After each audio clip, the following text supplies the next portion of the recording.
In the last video, I stated the law of sines and cosines.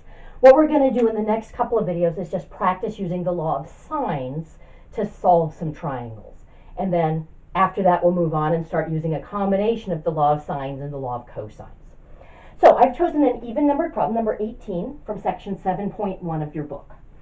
We're given two angles and one side in a triangle, and our directions are to solve the triangle. Okay. Now, a couple of things I can guarantee you about Chapter 7 and your final exam if you're in my Spring 2020 class. If you happen to be watching this in a subsequent semester, things might be a little bit different. But for Spring 2020, there will be one question on the final that will require you to use law of sines and or law of cosines. Okay. So you will need to know what those laws state, and you'll need to be able to use them. Okay.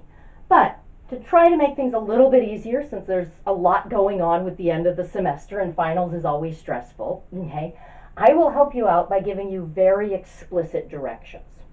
So if we're solving this triangle, I know solving a triangle means that I got to find all the angles and all the sides.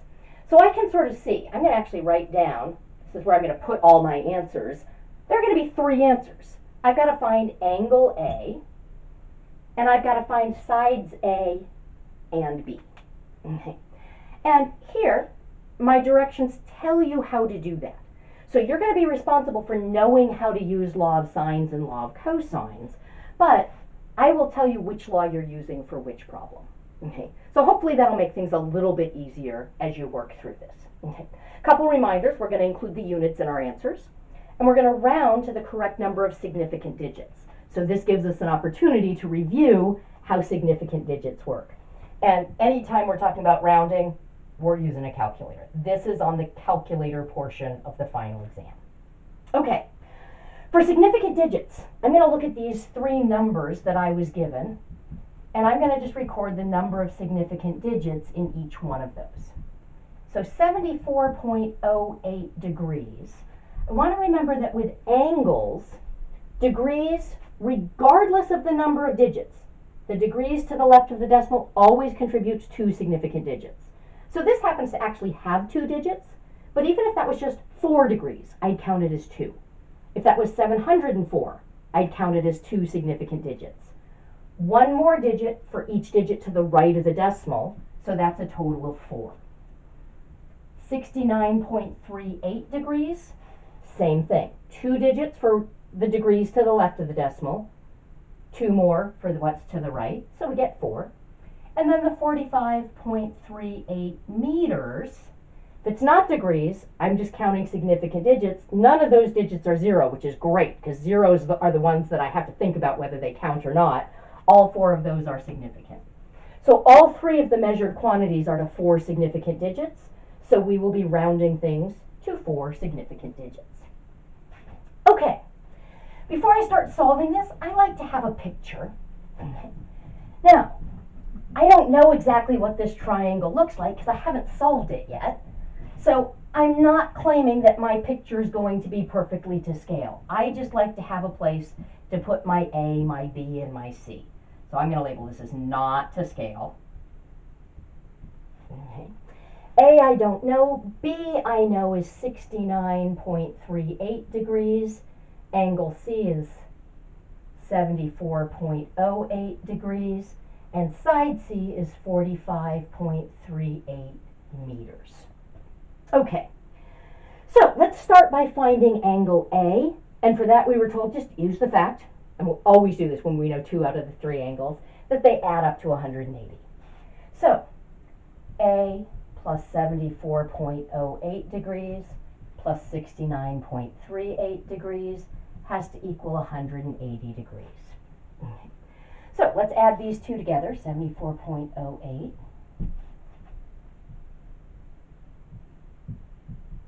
So we've got A plus 143.46 degrees is equal to 180.00 degrees.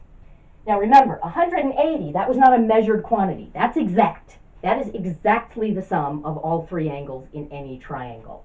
So it's totally fine for me to go ahead and put some additional place-holding zeros, anticipating that I'm about to subtract this over. And that's what I've done. So now I will subtract 143.46 degrees from both sides. So A is, let's see, 10 minus 6 is 4, 5.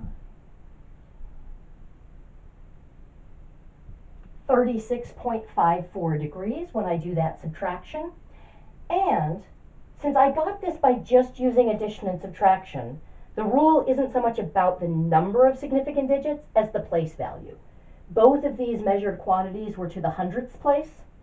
I want my answer to the hundredths place. And that is, so I can say A is 36.54 degrees. Now, I'm going to go ahead and fill that in here. But I did it in a different color because I know it's always preferable, to the extent that that's possible, to use the given information. Now for angles, that's less of an issue because pretty much if I'm told 2 angles, I'm told the third one because they add up to 180.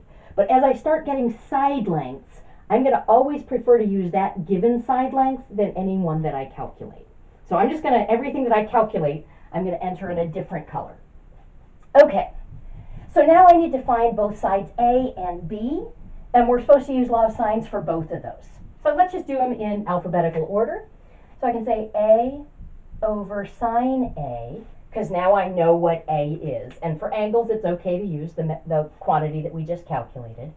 And then I don't know B, but I know the angle C and the side C. So I've got to use the pair where I know both the angle and the side opposite. So I can say that's C over sine C. I like to just kind of write it out in symbols first, and then I'll plug in the numbers. So I don't know A, but sine of A is going to be sine of 36.54 degrees. C is 45.38, 45.38. And sine C is going to be sine of 74.08 degrees. Now, anytime I'm solving a proportion like this, I can just cross multiply. So this diagonal product, A times sine of 74.08 degrees, is going to equal this diagonal product, 45.38 times sine of 36.54 degrees. Okay, to solve for A, I'm going to divide by sine of 74.08 degrees. So A will be 45.38 times sine of 36.54 degrees all over sine of 74.08 degrees. Now at this point, I need to grab my calculator. Okay. Make sure your calculator's in degree mode. Now, most calculators will say either a D or an R somewhere on the screen. If it's hard to tell, sometimes it's very hard to see, you can always type in sine of 90. Okay. Now when I do that, I got 1. I feel good about that. That tells me that I'm in degree mode. Because sine of 90 degrees I know is supposed to be 1, but 90 radians is very different from 90 degrees. So if I get something other than 1, I would know I was in radians. Okay. All right, so now I'm going to just enter this in. So 45.38 times sine of 36.54 divided by sine of 74.08. And when I do that, I get 28.0961, blah, blah, blah, blah, blah. Okay. I'm supposed to round to 4 significant digits, so that would be to this place. Now this number is 5 or bigger, so I'm going to round up. So that 9 rounds up to 10, so 28.10, but I would keep that 0 there because I wanted 4 significant digits. And a 0 to the right of the decimal, as long as it's not a leading 0, is always going to be significant. So my A is 28.10 meters. Okay, don't forget those units. All right. And now I'm ready to find B. Okay. Just one quick word on this. You'll notice that I waited to plug into my calculator until I was ready to plug everything in. That's because as soon as I plug in sine of one of these angles, I'm going to be getting just messy, messy decimals. Okay. And I don't want to have to copy lots and lots of digits, but I'm not supposed to round until the very last step. So I prefer to just not punch anything in until I'm at the very last step. Okay, I'm going to go ahead and fill in that A was 28.10, but I did that in a different color. So as I'm looking for B, which is going to be this side right here, I know that B over sine B, I need to use a pair that I know. This pair is preferable to this pair because these were both given. So I'm still going to use C and sine C. So now I can say B over sine of 69.38 degrees is equal to 45.38 over sine of 74.08 degrees. So again, we're just cross multiplying. So B times sine of 74.08 degrees is going to equal this diagonal product, 45.38 times sine of 69.38 degrees. To solve for B, I'll divide by sine of 74.08. So B is 45.38 times sine of 69.38 degrees divided by sine of 74.08 degrees. So we're ready to pull out the calculator. We're still in degree mode. We checked that last time.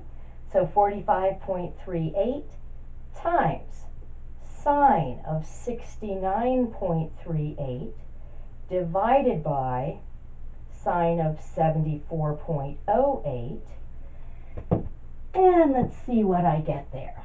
I'm getting 44.1667 blah, blah, blah. I'm going to round to 4 places.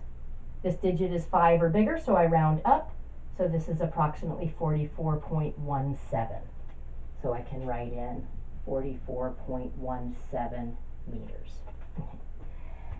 Now, for checking my work, I don't want to have to go back and do all of this again, but there is one sort of common sense check that you can do. Looking here, my biggest angle was C. My biggest side length was the side opposite C. My smallest angle was A. My smallest side length was side A. So it should always be that the biggest side is opposite the biggest angle, smallest side is opposite the smallest angle. If that hasn't happened, you know you made a mistake somewhere and you can go back and try to find it.